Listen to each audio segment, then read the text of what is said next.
कैसे हैं आप सब लोग। खड़ीसर विश्वविद्यालय गांधीनगर, वल्लभ भाई Patel college of computer studies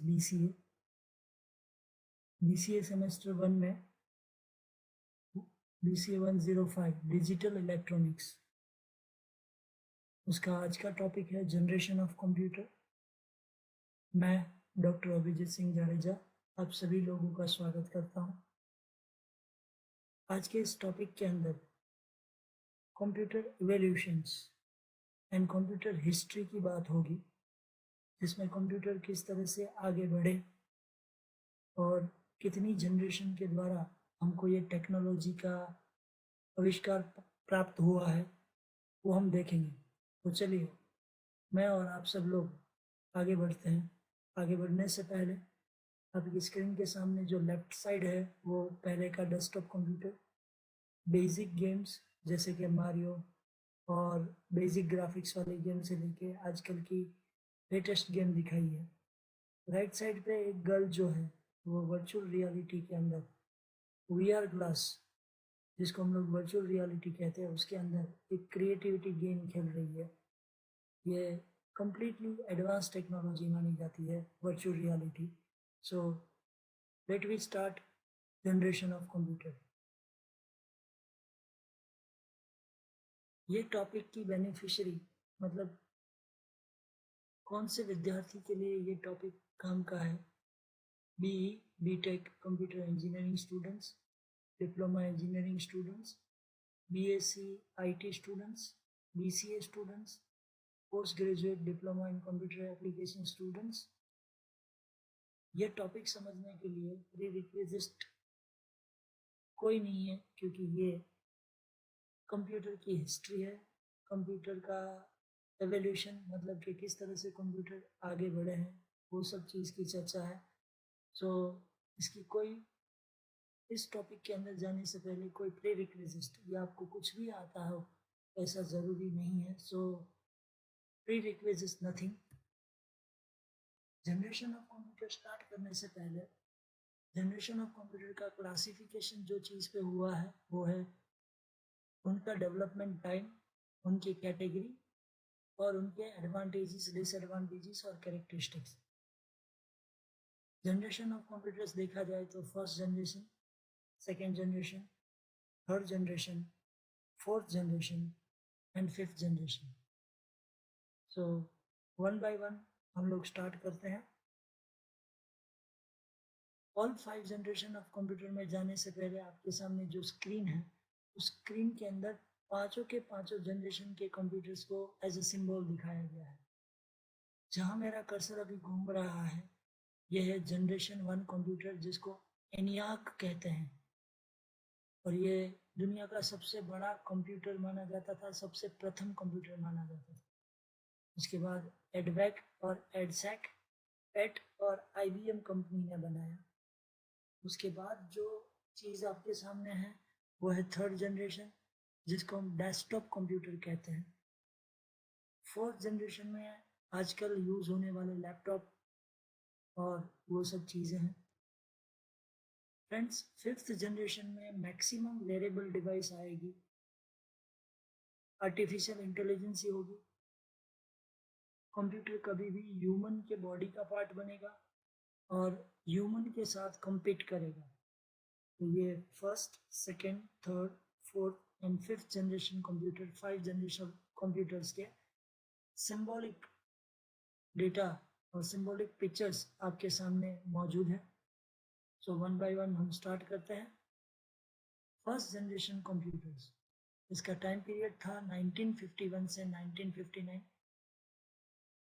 इस जनरेशन में जो टेक्नोलॉजी यूज होती थी वो थी वैक्यूम ट्यूब्स। बहुत बड़ा साइज में था, क्योंकि साइज में वेरी लार्ज स्केल सिस्टम लिखा गया है। प्रोसेसिंग बहुत स्लो थी।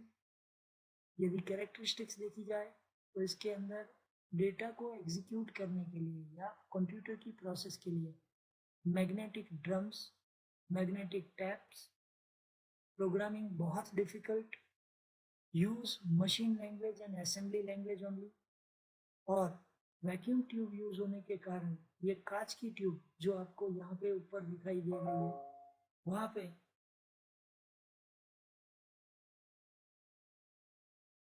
वहाँ पे आप लोगों को ये काम आ सकता है कि जिसमें वो बहुत ज़्यादा हीट लेती थी।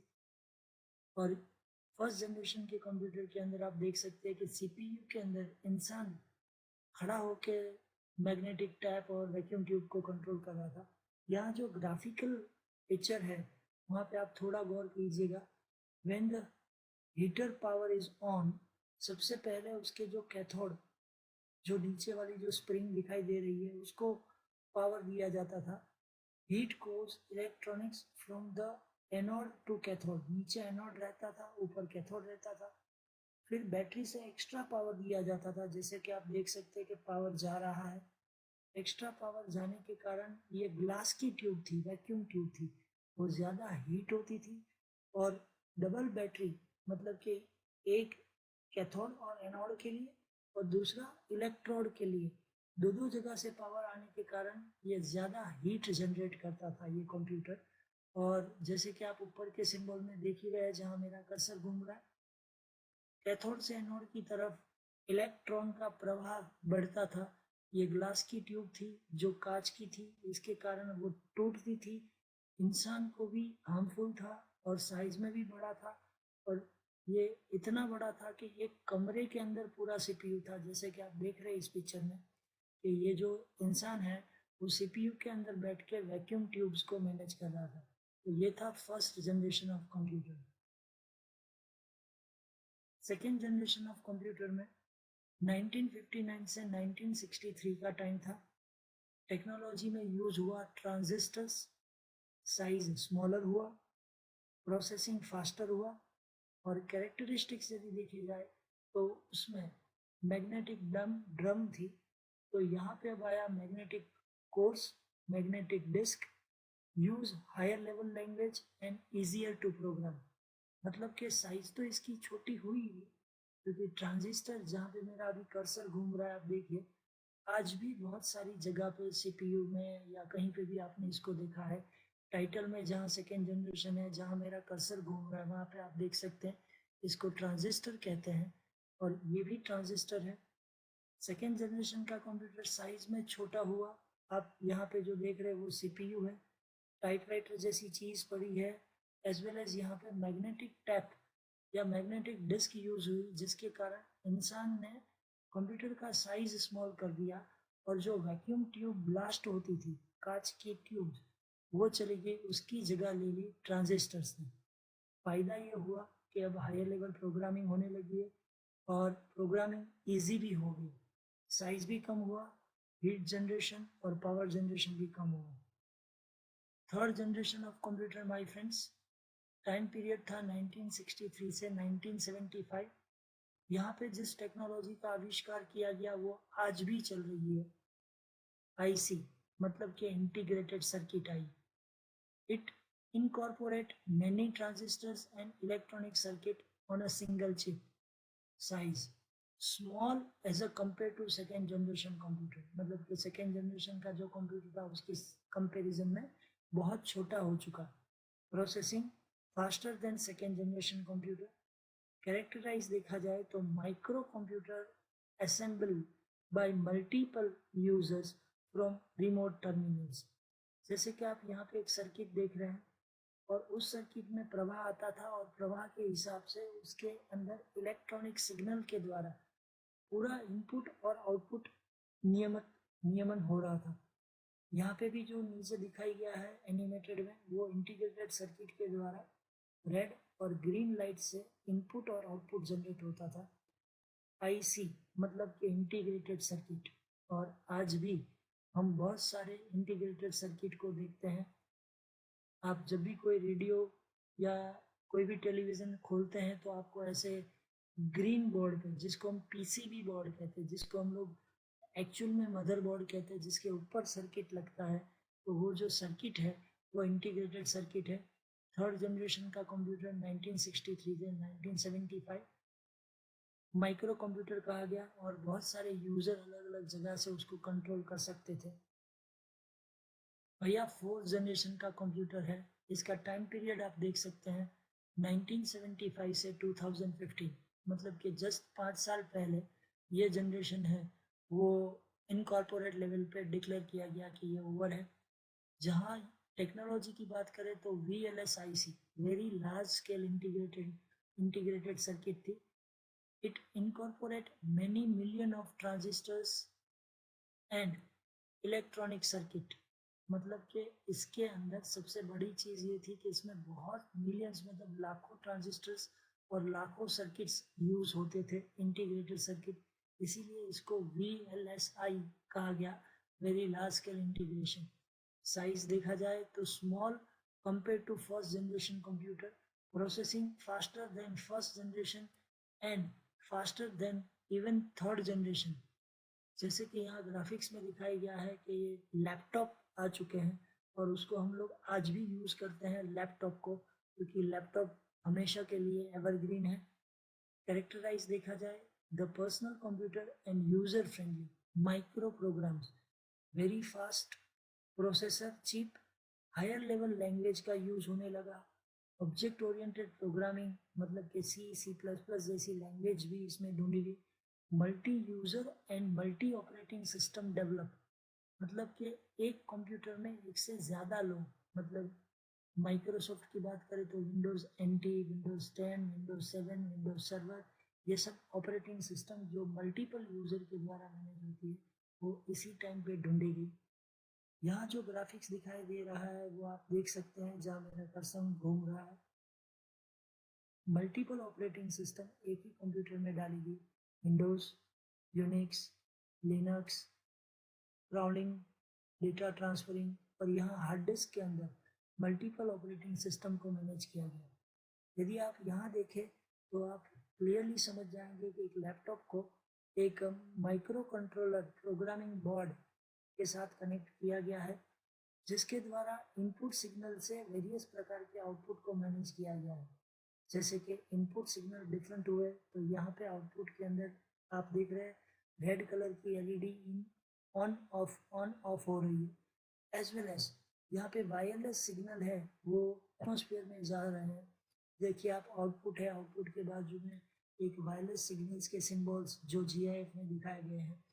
मतलब कि एक ऐसा जनरेशन कंप्यूटर का जिसमें लैपटॉप तो हो ही गया, जिसको हम लोग ये कहते हैं कि ये पूरा हमारे कंपेरेटिव टू फर्स्ट जनरेशन बहुत छोटा हो चुका है, और आज भी हम लोग लैपटॉप्स का यूज़ करते हैं।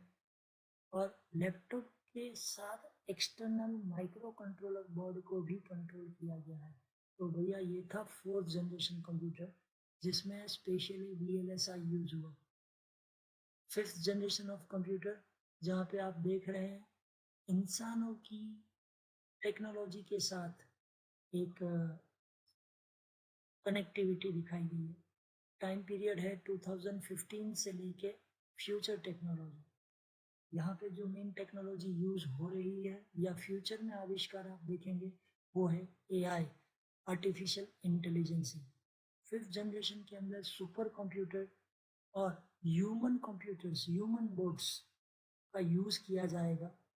कंप्यूटर के अंदर ह्यूमन जैसी सक्षमता डालने की कोशिश, मतलब कि क्रिएटिविटी, इमेजिनेशंस, फीलिंग्स, सब कुछ। जैसे कि आप यहाँ पे कर्सर में देख रहे हैं इंसान को पूरा कंप्यूटर के साथ बातचीत करते हुए दिखाई दिया गया। आर्टिफिशियल इंटेलिजेंस में आज बहुत सारे हॉलीवुड के मूवी आए हैं जिसके अंदर टच स्क्रीन वगैरह आए हैं और ह्यूमंस और रोबोट्स दोनों काम कर रहे हैं। आर्टिफिशियल इंटेलिजेंसी के अंदर IoT, इंटरनेट ऑफ थिंग्स के अंदर, यदि जहाँ मेरा कर्सर घूम रहा है वहाँ पे आप देख रहे हैं कि इंसान अलग अलग वेरेबल डिवाइस मतलब कि कंप्यूटर जैसे गैजेट्स, वो हाथ पे as a smart watch, wrist band, ऐसे क्लोथ्स भी आने वाले हैं जो AI के रिलेटेड होंगे। यदि बाहर ठंड ज़्यादा है तो वो आपको गर्मी देंगे, बहुत गर्मी है तो वो क्लोथ्स आपको अंदर से ठंडी दे देंगे।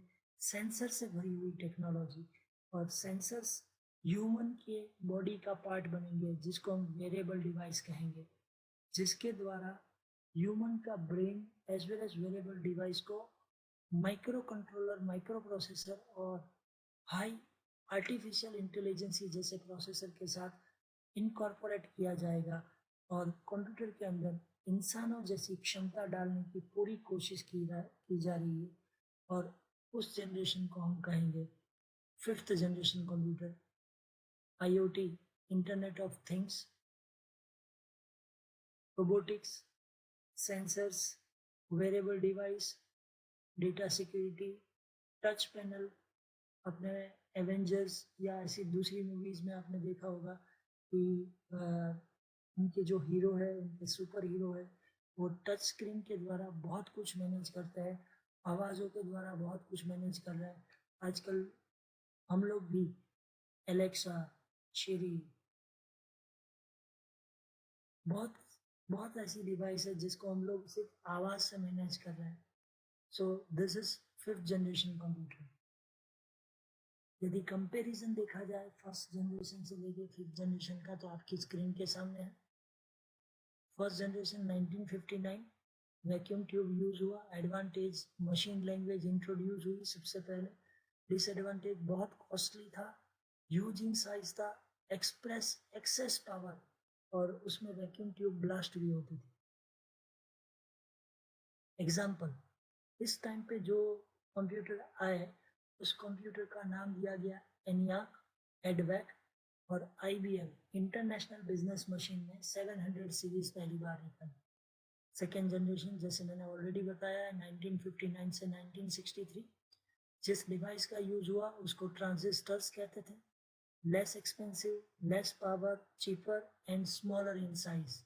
मतलब कि फर्स्ट जनरेशन की कंपेरेटिव में इसके अंदर ये फायदे थे। Use assembly language, machine language की जगह पे असेंबली लैंग्वेज इंट्रोड्यूस हुई।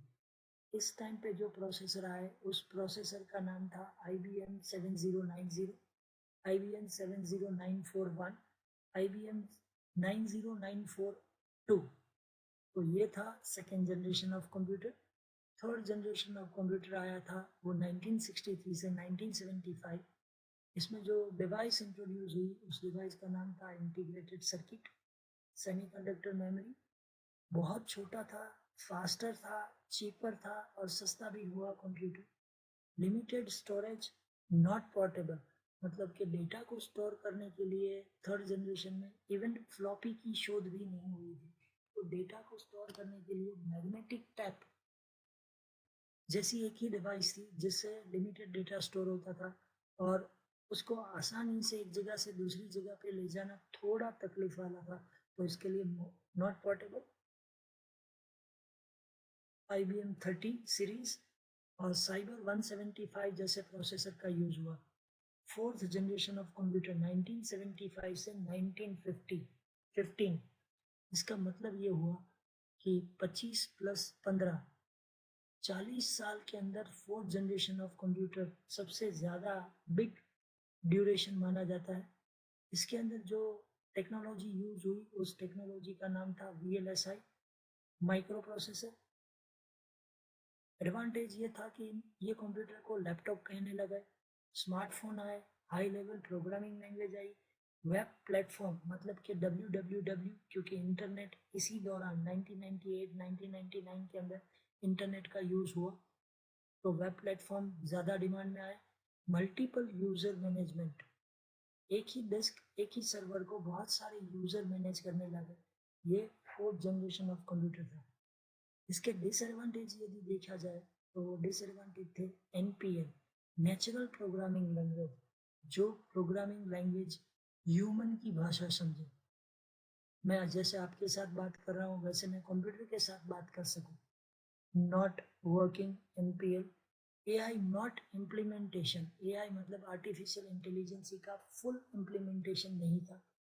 हम आज भी मार्केट में यदि लैपटॉप खरीदने जाते हैं तो Intel i7, i9 Intel company के सीरीज लेते हैं। मोविडियस मायराइड X नाम का प्रोसेसर जो कि बहुत एडवांस प्रोसेसर माना जाता है। Last and final fifth generation of computer की यदि हम लोग डिस्कशन करें तो वो है 2016 से till now and in future also micro processor with artificial intelligence. Plus point, sensors, AI in major sectors, मतलब कि कंप्यूटर को थोड़ा बहुत ह्यूमन बनाने की कोशिश। जैसे ह्यूमन के अंदर क्रिएटिविटी होती है, ह्यूमन के अंदर डिसीजन मेकिंग होता है, ह्यूमन के अंदर फीलिंग्स होती है, ह्यूमन के अंदर सिक्स सेंस होती है, वैसा थोड़ा बहुत सेंस आर्टिफिशियल लेवल पे डालने की कोशिश कंप्यूटर में, मतलब कि fifth generation of computer complete with humans, compete with humans. इसके डिसएडवांटेज ये है कि ये कंप्यूटर्स इंसानों के साथ कॉम्पीट करने लगेंगे। ये कंप्यूटर्स डेटा सिक्योरिटी की महत्व को नहीं समझेंगे। यदि सोशल मीडिया पे आपकी प्रोफाइल है तो आपकी प्रोफाइल सीक्रेट नहीं रहेगी, मे बी आपका डेटा लॉस हो सकता है, आपकी आइडेंटिटी लॉस हो सकती है। ये सब चीज़ जो है वो डिसएडवांटेज माने जाते हैं।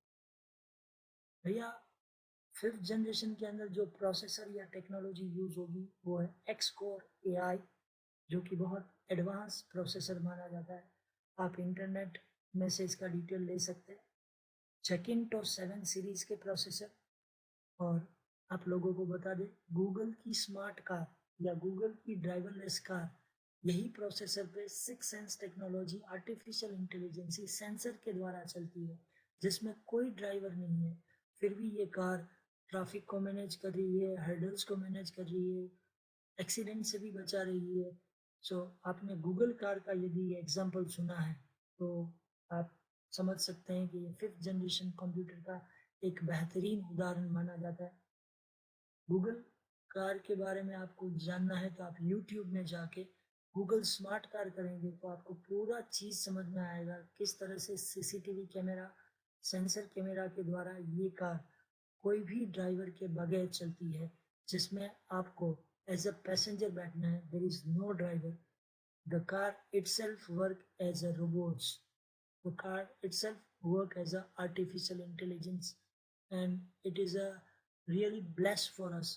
ये हमारे लिए वरदान है। नेक्स्ट जनरेशन के अंदर डेटा स्टोर कैसे किया जाएगा, यदि हम आपके साथ डिस्कस करें तो आपको USB pen drive, micro SD card, micro USB card, क्योंकि आजकल आप जो स्मार्टफोन यूज़ कर रहे हैं उसमें 512 जीबी इंटरनल मेमोरी सामान्य हो चुकी है। बट 1 टेराबाइट मेमोरी से भी ऊपर यदि डेटा स्टोर करना है, the following formats go be beyond the current third generation disk that have the potential to hold more than 1 terabyte of data। मतलब कि पोर्टेबल हार्ड डिस्क जो 1 टीबी और 2 टीबी की आती है, उससे भी यदि ज़्यादा डेटा यूज़ करना है, उससे भी ज़्यादा डेटा स्टोर करने की कैपेसिटी रखनी है, तो आपके सामने उपस्थित है, आपके सामने मैं प्रेजेंट कर रहा हूँ होलोग्राफिक वर्सेटाइल डिस्क। ये एक ऐसी डीवीडी है जो प्रोटीन कोटेड है और जिसकी कैपेसिटी है 3.9 terabyte. Yes, I am sharing the true data with you my friends, my students. 3.9 terabyte data equal to 850 DVD. मतलब कि 850 डीवीडी जितना डेटा स्टोर करती है वो सिर्फ एक होलोग्राफिक वर्सेटाइल डिस्क, जिसको हम HVD कहेंगे। आपके सामने ये चित्र उपस्थित है जिसमें प्रोटीन कोटेड के ऊपर एक डिस्क है। इट वाज इंट्रोड्यूस इन 2004 और 2012-14 के बाद ये डिस्क का कॉमर्शियल यूज परमिटेड आया, बट इसका जो इन्वेंशन हुआ, इसका जो शोध हुआ है वो 2004 में हो चुका है। LSR, layer selection type recordable optical disk कहा जाता है और ये वन साइड ही रिकॉर्ड करती है, जहाँ पे आप देख सकते हो उस पर प्रोटीन का कोटेड होता है और इसी के कारण इसकी कैपेसिटी 3.9 टेराबाइट डेटा स्टोर करने की है। तो आई थिंक अब थोड़े अपग्रेड हो चुके हैं। पेन ड्राइव और माइक्रो SD कार्ड है उससे भी ज़्यादा, क्योंकि आपने 1 TB का कार्ड में भी देखा होगा, बट ये 3.9 मतलब कि 4 TB का एक डिस्क जो DVD जैसा है, जिसको हम लोग कहेंगे होलोग्राफिक वर्सेटाइल डिस्क। बहुत बढ़िया चीज़ आपके सामने प्रेजेंट हो रही है क्योंकि ये फिफ्थ जनरेशन कंप्यूटर है। जैसे कि पहले तो आप शांति से स्क्रीन के अंदर जो मूवी क्लिप्स हैं वो देख लो। एवेंजर मूवी के अंदर टोनी स्टार्क, जिन्होंने रोल किया था आयरन मैन का, वो कुछ नीचे काम कर रहे हैं वर्ल्ड वाइड वेब के साथ टच स्क्रीन के द्वारा। वो पूरी स्क्रीन के अंदर ग्लोबल डेटा को एक्सेस कर रहे हैं टच पैनल। उसके ऊपर जो देख रहे हैं वो एक ऐसा स्मार्टफोन है, एक स्मार्ट गैजेट है जिसके अंदर एक ट्रांसपेरेंट टच स्क्रीन है। और यहाँ जो ये डेमोन्स्ट्रेट हो रहा है उसके बारे में मैं नीचे जो लिखा है उसके बारे में आपके साथ बातचीत करना चाहूँगा। The future of touch screen seems very bright, मतलब कि टच स्क्रीन का फ्यूचर बहुत ब्राइट है। एक कंपनी है साइनाप्टिक, ये साइनाप्टिक कंपनी है जिन्होंने पहली बार एक ऐसा टच पैड बनाया है जिसका नाम उन्होंने क्लियर पैड रखा है, जो कि यहाँ जिस कर्सर के अंदर, एक वीडियो के अंदर एक थंब मूवमेंट के साथ दिखा रहा हूँ जहाँ मेरा कर्सर घूम रहा है। It is a very thin high resolution captivate touchscreen that can be a place on top of any display, मतलब कि ऐसी एक डिस्प्ले जिसको फाइबर क्लियर, ये ग्लास की भी हो सकती है, फाइबर की भी हो सकती है, ये पूरी ट्रांसपेरेंट हो सकती है, जिसको आप कहीं पे भी रख के आपके स्मार्टफोन की तरह यूज कर सकते हैं एंड उसको as a output display device use कर सकते हैं। Where a finger touch is required, इस स्क्रीन को चलाने के लिए आपके फिंगर का टच होना जरूरी है। It is, if this technology is mass accepted, then it need to mechanical keys will be eliminated, मतलब कि यदि बहुत सारे लोगों ने इस टेक्नोलॉजी को एक्सेप्ट कर लिया, जैसे कि ये एक मोबाइल का स्क्रीन है जो कैलकुलेटर जैसा है, आपके सामने जो स्क्रीन दिखाया गया उसकी सेम रेप्लिका, ये जो फीमेल, ये जो गर्ल कैंडिडेट आपके सामने है उनके राइट हैंड में जो टच स्क्रीन है वहाँ पे आप टच करोगे और ये कैलकुलेटर एग्जीक्यूट हो जाएगा। मतलब ये हुआ कि यदि ये हुआ, ये सही में पॉसिबल हो गया, तो फ्यूचर में कीबोर्ड जैसी डिवाइस सिर्फ अवशेष मात्र रहेगी। इनपुट के लिए कहीं पे भी आप ऐसे ग्लास का यूज़ करेंगे और उस ग्लास में आपके सामने कीबोर्ड आ जाएगा जहाँ पे आप अपनी फिंगर टच करेंगे और कीबोर्ड जैसा काम होगा। सो आपके सामने जो उपस्थित है वो बहुत एडवांस इनपुट डिवाइस है जो 5th जनरेशन ऑफ कंप्यूटर का फ्यूचर में पार्ट बनेंगे। माय फ्रेंड्स, हम लोगों ने जनरेशन ऑफ कंप्यूटर ले लिया, अब टाइम है सेल्फ लर्निंग असाइनमेंट, मतलब कि सेल्फ लर्निंग असेसमेंट का, जिसको मैं नाम दे रहा हूँ SLA। From this topic generation of computer में से SLA के कितने क्वेश्चन हैं जो आप लोगों को करने हैं, नीचे दिए गए एब्रीवेशन को लिखिए, जिसमें आप इंटरनेट का या रेफरेंस बुक जो आपकी कॉलेज में दी गई है उसका सहारा ले सकते हैं। पहला फुल फॉर्म है ENIAC, फर्स्ट जनरेशन कंप्यूटर जो था उसका full form, एडवैक, EDSAC, IBM, IC, VLSI and AI। ये टर्म के फुल फॉर्म आपको लिखने हैं। फुल फॉर्म मतलब abbreviation. Right pros and cons of vacuum tube which use in first generation computers, मतलब कि जो वैक्यूम ट्यूब फर्स्ट जनरेशन में यूज हुई उसके फायदे और गैर फायदे आपको एज ए असाइनमेंट लिखना है।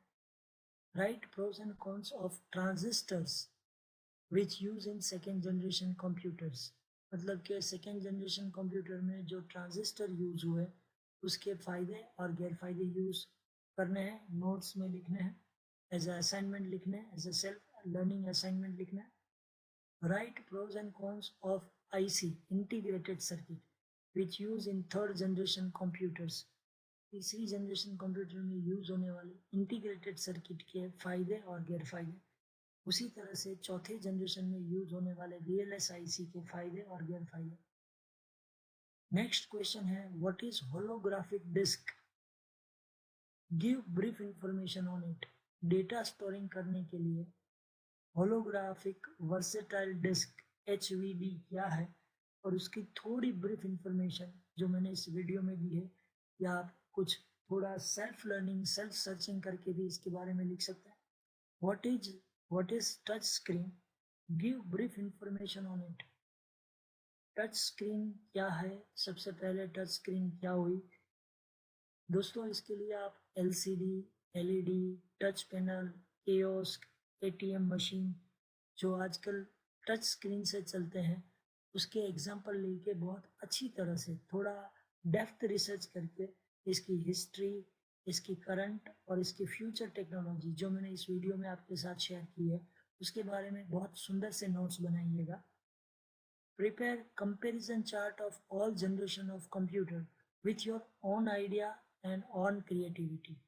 मतलब कि जो मैंने कंपेरेटिव चार्ट इस वीडियो में आपको दिखाया, first generation, second generation, third generation, fourth generation and fifth generation of computer का, उसके अलावा उसके साथ डिटेल में स्टडी करके और एडवांटेजेस डिसएडवांटेजेस ढूंढ के एक चार्ट पेपर में या एनिमेशन में या प्रेजेंटेशन में आप ये पांचों जनरेशन का कंपैरिजन करके आप एज अ असाइनमेंट बनाए। सो सेल्फ लर्निंग असाइनमेंट या सेल्फ लर्निंग असेसमेंट, जिसको मैं SLA कहता हूँ, ये इस टॉपिक के लिए ये था। अंत में मैं बहुत ज़्यादा बड़ा बिग थैंक यू कहना चाहूँगा कि आपने इस वीडियो को देखा। मेहरबानी करके इस वीडियो को लाइक करिए। आप अपने कमेंट इस वीडियो के लिए लिखिए, इस टॉपिक के लिए लिखिए। ये वीडियो यदि अच्छा लगा है तो शेयर कीजिए अपने सोशल मीडिया पे, फेसबुक पे, व्हाट्सएप पे अपने फ्रेंड्स के साथ। यदि आपने हमारा चैनल, मेरा channel learn through Abhijeet subscribe नहीं किया है तो सब्सक्राइब कर दीजिए, बाजू में रहे बेल आइकन को दबा दीजिए, क्योंकि ये आपको नोटिफिकेशन देते रहेंगे। मैं जब भी कोई वीडियो अपलोड करूँगा BCA, PGDCA या IT का, वो आपको नोटिफाई करेगा और आप मेरे साथ इसी तरह बने रहेंगे। Once again thank you so much for watching my video. BCA के बच्चे के लिए डिजिटल इलेक्ट्रॉनिक्स में ये टॉपिक था, जनरेशन ऑफ कंप्यूटर, और मैं डॉक्टर अभिजीत सिंह जडेजा आपको फिर से थैंक यू सो मच कहता हूँ ये वीडियो पूरा देखने के लिए। मेहरबानी करके सेल्फ लर्निंग असाइनमेंट या सेल्फ लर्निंग असेसमेंट को पूरा कीजिए और इस टॉपिक के साथ डेप्थ स्टडी करके आपको यदि कोई डाउट है तो इस वीडियो के नीचे दिए गए कमेंट सेक्शन में आप कमेंट कर सकते हैं। इस वीडियो के बारे में फीडबैक भी दे सकते हैं कि ये वीडियो आपको कैसा लगा। शेयर कीजिए अपने फ्रेंड्स के साथ, लाइक कीजिए, सब्सक्राइब कीजिए ये channel. Thank you so much. Thanks a lot to being with me. Thank you so much once again. Bye bye. Thank you.